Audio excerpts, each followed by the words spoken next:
سلطان محمود غزنوی کی یہ عادت تھی کہ رات کو بھیس بدل کر شہر کا گشت کیا کرتے تھے۔ رعایا سوئی ہوئی ہوتی تھی اور خود جاگا کرتے تھے۔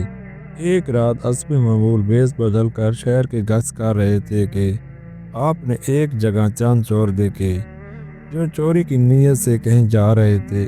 سلطان محمود کو دیکھ کر وہ چور ڈر گئے اور پوچھنے لگے کہ تم کون ہو؟ سلطان نے کہا میں بھی تمہاری طرح کا ایک انسان ہوں۔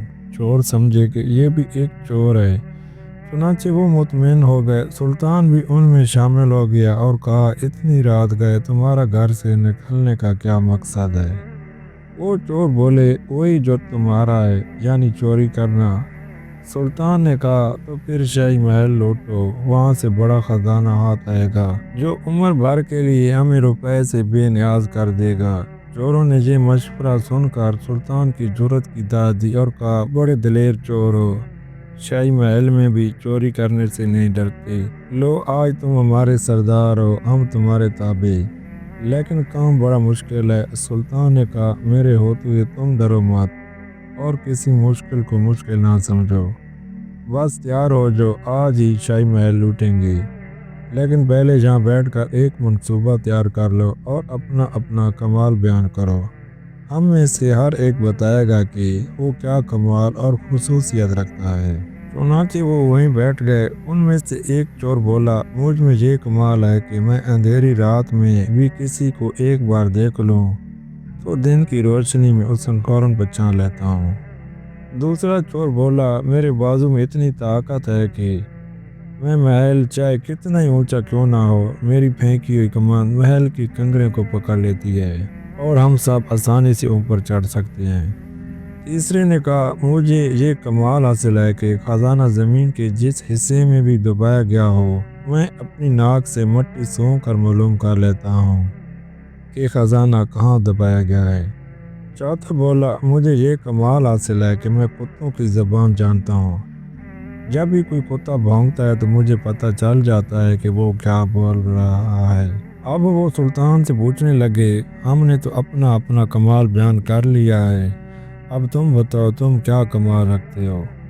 سلطان نے کہا مجھ میں یہ کمال ہے کہ اگر مجرم قید میں ہو اور جلاد انہیں قتل کرنے کے لیے تخت دار پر لے آئے تو میں اپنی داڑھی کو ذرا سی بھی جنبش دوں تو سارے مجرم اور قیدی رہا ہو جائیں گے اور مرنے سے بچ جائیں۔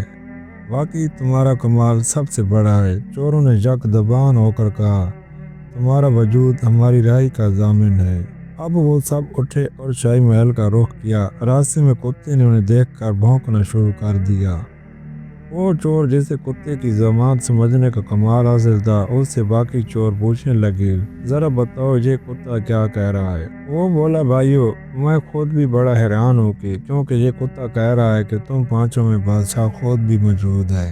سارے ہنسنے لگے اور بولے بے وقوف کہیں کا، بادشاہ اور ہم؟ اس نے کہا مجھے بے وقوف کہو یا ہنسو، کتا یہی کہہ رہا ہے۔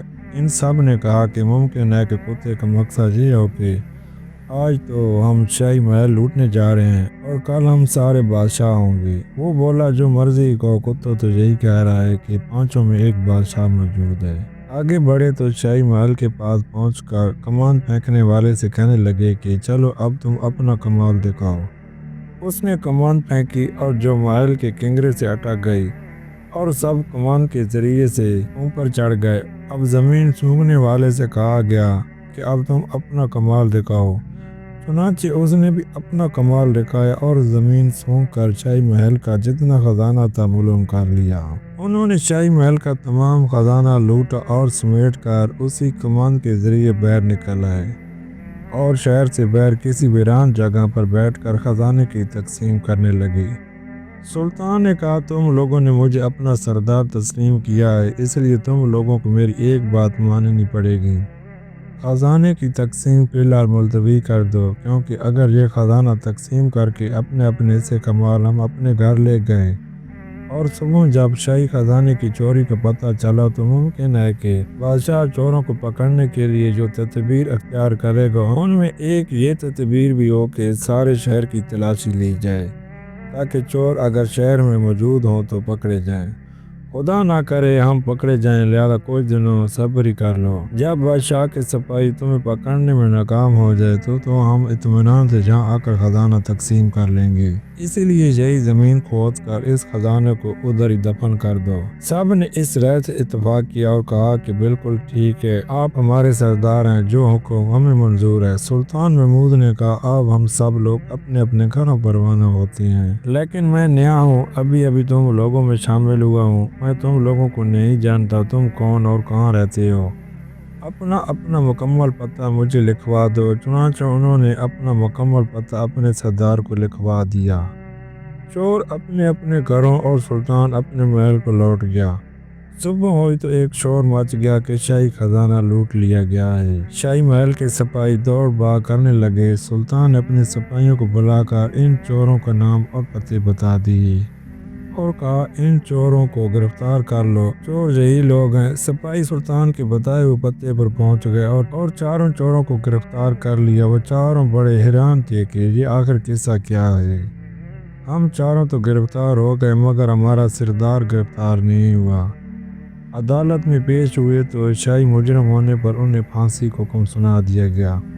اب تو اور بھی گھبرائے اور اپنے سردار کو یاد کرنے لگے اور پریشان بھی ہوئے کہ اب وہ سارے خزانے کا خود ہی مالک بن جائے گا۔ تختہ دار پر جب انہیں لے جانے لگے تو سلطان محمود نے حکم دیا کہ ان چاروں چوروں کو میرے حضور پیش کیا جائے تاکہ یہ کوئی آخری تمنا رکھتے ہوں تو وہ پوری کی جا سکے۔ چاروں چور دربار سلطانی میں حاضر ہوئے۔ سلطان محمود تاج پہنے تخت پر جلوہ افروز تھے۔ وہ جیسے یہ کمال حاصل تھا کہ جسے اندھیری رات میں ایک بار دیکھ لے تو دن کی روشنی میں فوراً اسے پہچان لیتا تھا۔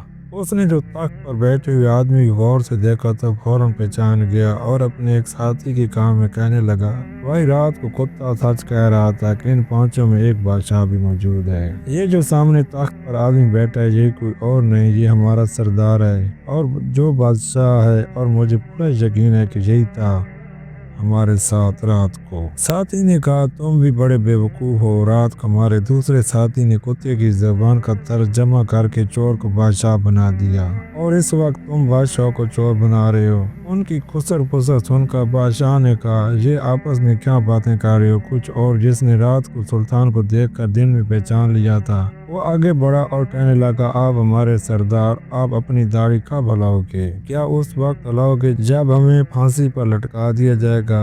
ہم نے اپنا کمال دکھا دیا، اب تم بھی اپنا کمال دکھاؤ اور ہمیں پھانسی سے بچاؤ۔ سلطان محمود یہ سن کر ہنس پڑا اور کہا تو تم نے مجھے پہچان لیا، میں بھی اپنی داڑھی کو ذرا سا ہلاتا ہوں۔ جب تم سب کو رہا کیا جاتا ہے، سب رہا کر دیے گئے اور اسی وقت وہ سلطان کے قدموں میں گر کر اپنے پیچھے سے